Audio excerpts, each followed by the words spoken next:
Hello guys, welcome back to my channel education Gyan 2.0। जल्दी से start करते हैं प्रकृतिवाद नेचुरलिज्म, क्योंकि एग्जाम आ गए हैं और बहुत कम समय है और अगर गैस पेपर उठाओगे तो काफ़ी टाइम तो समझ में लग जाएगा कि है क्या प्रकृतिवाद। तो पहले जान लें प्रकृतिवाद ऐसे मतलब प्रकृतिवाद का मीन्स है कि जी लोग जो प्रकृतिवादी हैं वो प्रकृति को ही सब कुछ मानते हैं। जी लोग ईश्वर पर विश्वास नहीं करते, वर्तमान सुख प्रकृति ऐसे समझ गए। चलिए स्टार्ट करते हैं। प्रकृतिवाद है वो प्रकृतिवाद को भौतिकवाद और पदार्थवाद भी कहा जाता है। प्रकृतिवाद प्रकृति प्लस वाद दो शब्दों से मिलकर बना है, जिसका मीन्स होता है प्रकृति संबंधी विचारधारा।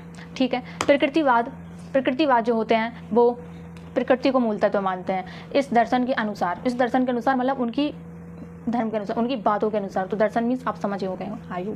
तो इस दर्शन के अनुसार प्रकृति ही सब कुछ है, प्रकृति से अलग कोई आध्यात्मिक जगत नहीं है, ऐसा प्रकृतिवादी मानते हैं। और प्रकृतिवादी प्रकृति को कोई अंतिम सत्ता मानते हैं और पदार्थ को वो सिर्फ एक तत्व मात्र मानते हैं कि और इस प्रकार प्रकृतिवाद विज्ञान में आस्था रखता है, क्योंकि विज्ञान के द्वारा ही हम प्रकृति के नियमों को समझ पाते हैं और प्रकृति ही समस्त विश्व की रचनाकार एवं पालनहार, ऐसा प्रकृतिवादियों का मानना है। तो प्रकृतिवाद जान लिया क्या होता है। अब प्रकृतिवाद की परिभाषा देखिए। प्रकृतिवाद की परिभाषा है थॉमस एंड लैंग के अनुसार।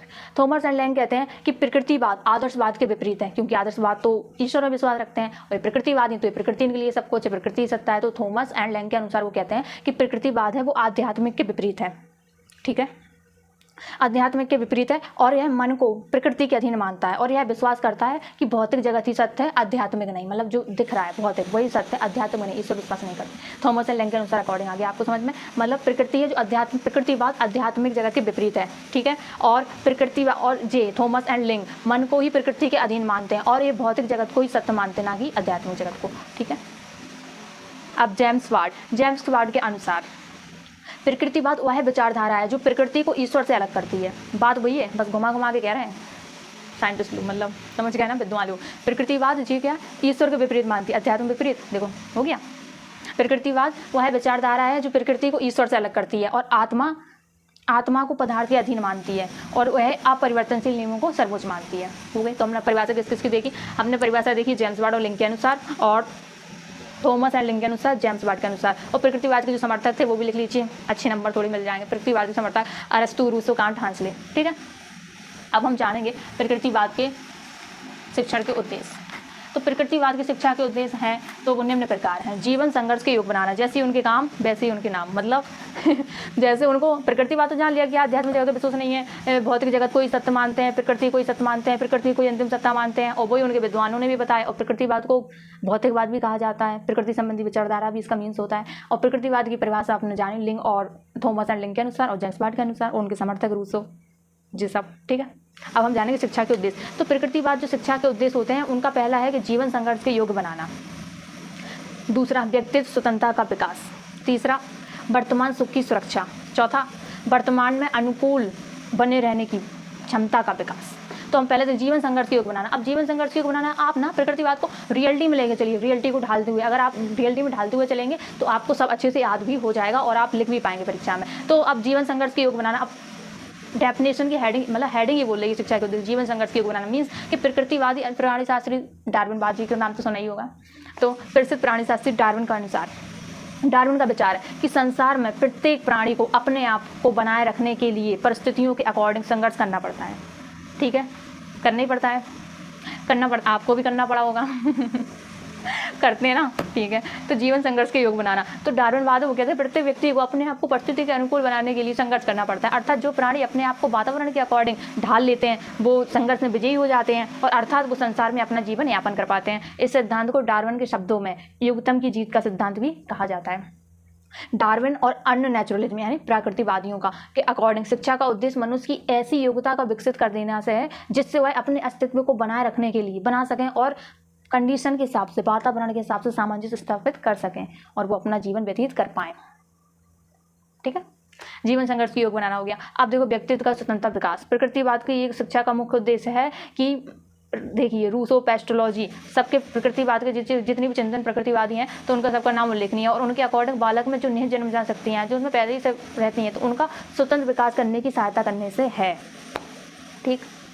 अब वर्तमान सुख की सुरक्षा, जो प्रकृतिवादी हैं वो आध्यात्मिक लोगों की भांति वर्तमान सुख की वो नहीं करते, वो कहते हैं, प्रकृतिवादियों का मत है कि बालक को बालक ही रहने दो। महान प्रकृतिवादी रूसो का मत है कि हे पिताओं, अपने बालक को बालक ही रहने दो, उनके जो बचपन के जो पल हैं अच्छे, वो उनसे क्यों छीनते हो? आपको क्या पता है कि आपका बच्चा कब तक जिएगा? नहीं पता ना। तो जब उसको ऊपर वाला बुलाए तो वो स्वतंत्रता से अपने जीवन जी तो ले, उसके बाद वो मर जाए, मतलब जैसा जिसका समय आ जाए। तो जी इनका है कि वर्तमान सुख पर ध्यान दो। हाँ, पढ़ाई पे भी दे रहे हैं, लेकिन उस पर भी ध्यान दो, उसकी वर्तमान मूल प्रवृत्तियाँ, उसको विकास होने दो। यही उनकी वर्तमान सुख की सुरक्षा है। अब वर्तमान वातावरण को अनुकूल करने की क्षमता का विकास। अब जिन नवलैमार्कवाद का कथन है कि व्यक्ति में अपने आप को, अपनी आदतों को, अपने शारीरिक ढांचे को, अपनी परिस्थितियों को अनुकूल बनाने की शक्ति होती है, और इससे, और प्रकृतिवादियों की शिक्षा का उद्देश्य उन जो शक्तियां हैं उनका विकास करने से है।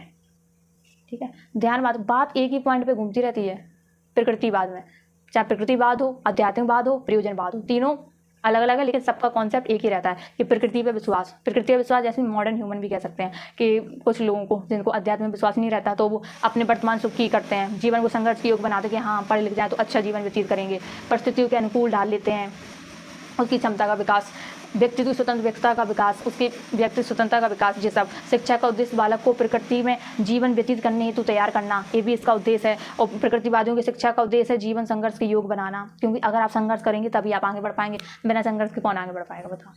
नहीं। तो बालक की शिक्षा के उद्देश्य जान लिए प्रकृतिवाद के। अब जानेंगे कि इनका पाठ्यक्रम, ठीक है, प्रकृतिवादी का पाठ्यक्रम कैसा होता है। तो प्रकृतिवादी बालक को पाठ्यक्रम का आधार मानते हैं, बालक को ही पाठ्यक्रम का आधार मानते हैं। वे कहते हैं कि पाठ्यक्रम ऐसा होना चाहिए जो बालक के विकास की विभिन्न अवस्थाओं की आवश्यकताओं को पूरा कर सके। प्रकृतिवादी पाठ्यक्रम को संगठन अपने ही ढंग से करते हैं और मानते हैं कि बालक की प्रकृति, नैसर्गिक रुचि, योग्यता, अनुभव, स्वाभाविक क्रियाओं के आधार पर ही पाठ्यक्रम का संगठन होना चाहिए। पाठ्यक्रम निर्माण के सिद्धांतों के संबंध में प्रकृतिवादी ने अनेक विचारधारा कथन किए हैं। उनके अकॉर्डिंग जो पाठ्यक्रम है, पाठ्यक्रम निर्माण का आधार बालक हो, यानी अगर आप पाठ्यक्रम बना रहे हो तो वो ऐसा हो जो बालक का विकास करते हैं, बालक की, मतलब पाठ्यक्रम का जो केंद्र हो वो बालक ही होना चाहिए। पता चले पाठ्यक्रम ऐसा बना दिया जो बालक के ऊपर छोड़ रहा है, उसको समझ में नहीं आ रहा क्या करें, तो ऐसा जो सहयोग करें। ठीक है, तो बालक को पाठ्यक्रम बालक के अनुरूप होना चाहिए। पाठ्यक्रम व्यवहारिक एवं जीवन उपयोगी हो। पाठ्यक्रम ऐसा हो जो उसको व्यवहारिक और जीवन उपयोगी हो, समझ गए, जीवन में काम आ पाए और वो अपने रहन सहन सब में उसका विकास हो पाए। और पाठ्यक्रम में विज्ञान के विषयों को महत्वपूर्ण स्थान दिया जाए और पाठ्यक्रम अनुभव केंद्रित हो। ठीक है, विषयों जैसे वैज्ञानिक विषयों, गणित, भूगोल, केमिस्ट्री, फिजिक्स, संगीत, कला, जिस सबका उनमें स्थान मिलना चाहिए, जो उससे उसकी प्रगति भी होगी, विकास भी होगा। ठीक है, हम लोगों ने क्या क्या जाना, प्रकृतिवाद जाना, प्रकृतिवाद अर्थ, प्रकृतिवाद परिभाषा, प्रकृतिवाद की शिक्षा के उद्देश्य में जीवन संघर्ष के योग बनाना, व्यक्ति स्वतंत्रता का विकास, वर्तमान सुख की प्राप्ति, वातावरण को अनुकूल वातावरण के साथ सामंजस्य करने की क्षमता का विकास।